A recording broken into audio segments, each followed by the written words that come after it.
So here's another derivative. We want to do the derivative of cotangent x divided by x minus secant x. So this is a quotient of two functions, so we're going to use the quotient rule here, which remember is f over g. If you want the prime of that, you're going to do f prime g minus f g prime over g squared. So let's let our f be cotangent x and our g x minus secant x. So let's compute our f prime and g prime. So derivative of cotangent, that is negative cosecant cotangent, cosecant x, cotan x. So that was our table up here, right here. Cosecant, that derivative, negative cosecant cotangent. And then derivative of x is 1, and then minus, and then derivative of secant x is secant tangent. If you look back up here, derivative of secant x is secant tangent. So minus secant x tan x. So then we want to go ahead and plug into our quotient rule here. So we are going to have f prime g minus f g prime, and then all over g squared.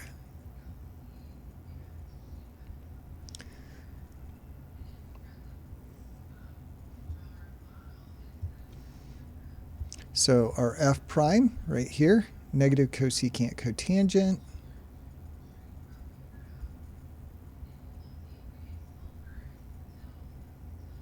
and then times our g here, x minus secant x. Looks like we need to spread things out a little bit more here.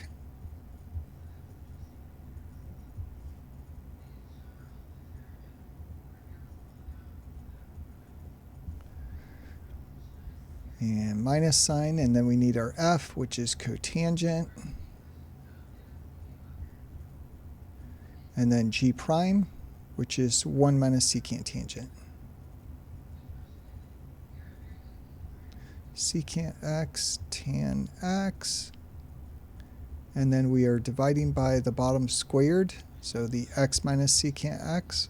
Whoops, forgot a parenthesis there. And that guy gets squared.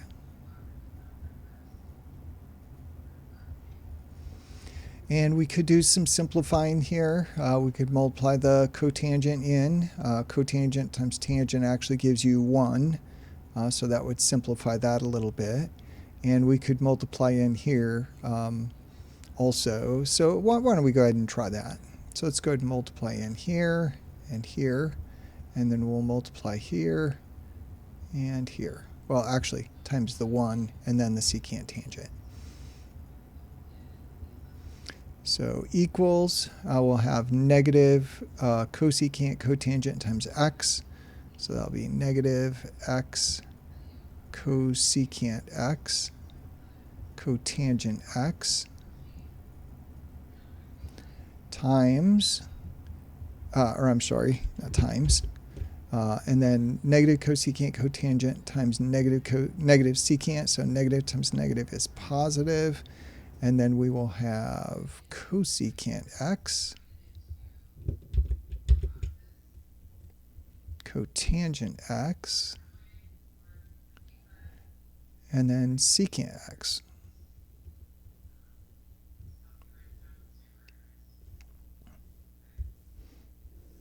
And we're going to need some more room. Let's put that guy down here.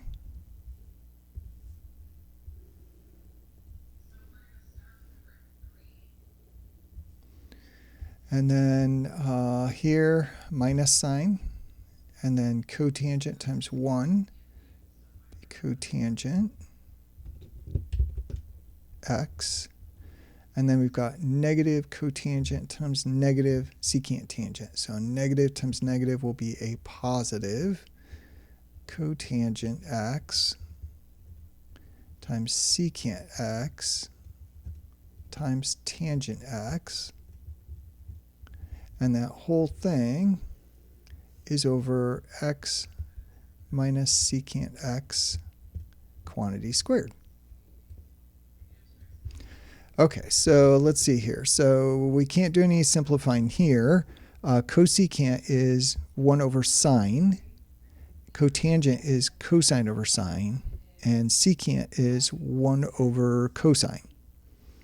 So let's write these in terms of sines and cosines, and we'll be able to see how they cancel, or what cancels. And then the same thing here. Cotangent is cosine over sine. Tangent is sine over cosine.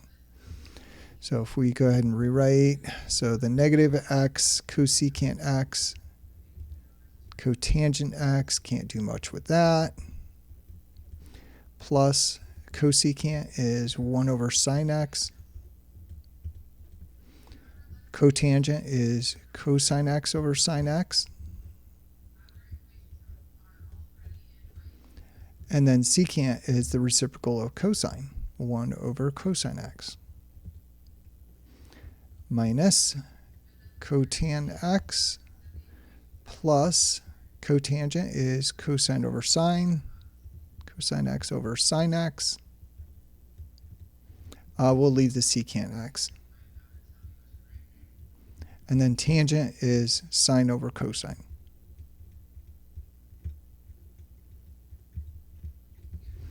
And then all over our same LCD of x minus secant x squared. Okay, so let's see here. The cosine x's cancel here. We're left with 2 sine x's on the bottom. So that'll be a 1 over sine squared. So that, simplified a little bit. Here the cosine x's cancel, the sine x's cancel. We're just left with secant x.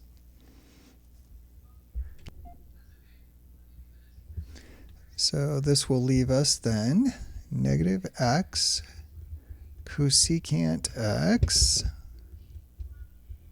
cotangent x plus 1 over sine x squared, so 1 over sine squared x. Now 1 over sine x is cosecant x. So 1 over sine squared x is actually going to be cosecant squared x. So if you'll let me do that in the same step. So cosecant squared x. And then minus cotan x plus, and all that's left here is secant x.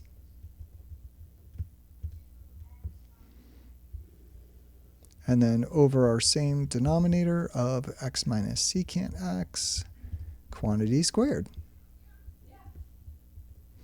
And that's as far as we can go really with that one. Now, if it's a WebWork question, you should not have to simplify. You should be able to leave it like this. And if it's a even number problem in the book, you don't have to simplify because you don't know what to simplify to. If it's an odd number problem, try to match the back of the book.